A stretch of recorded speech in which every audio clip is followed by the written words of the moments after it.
Bonjour à tous les auditeurs et auditrices de vipradioonline.fr. Ici Jérôme pour un podcast Radio Sport à propos du Paris-Nice 2024. Nous sommes samedi 9 mars, c'est l'étape 7 de montagne entre Nice et la Madone d'Utel, 104 km. L'étape a été modifiée à ce qui était initialement prévu, avec une arrivée initialement à Oron, et en raison de la mauvaise météo, chute de neige à Oron, c'est donc à la Madone d'Utel que les coureurs sont arrivés aujourd'hui. On avait appris l'information à peu près il y a 48 heures. Eh bien, malgré une étape raccourcie, l'étape était difficile car sous la pluie glaçante.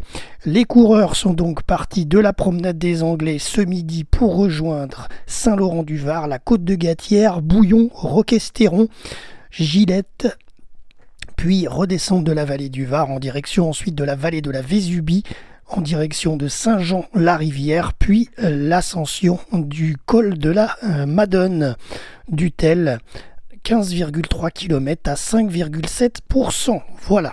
Et concernant donc le classement de cette étape, victoire pour Alexander Vlasov, suivi de Evenepoel 2e et Roglic 3e.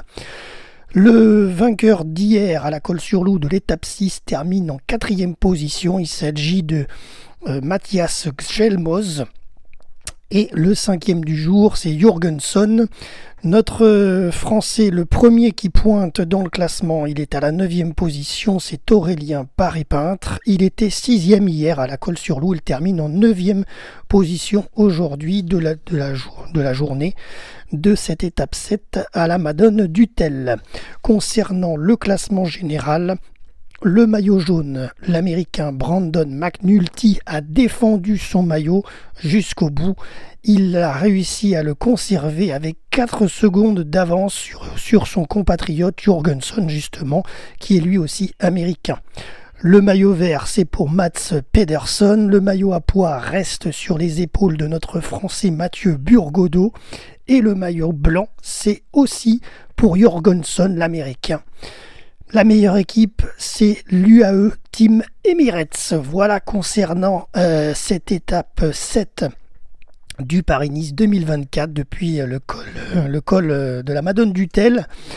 Demain, ce sera dimanche 10 mars, ce sera l'étape 8 finale, qui sera une étape quand même de montagne dans l'arrière-pays niçois, avec une boucle de 109,5 km. Jérôme RVPB, vipradioonline.fr.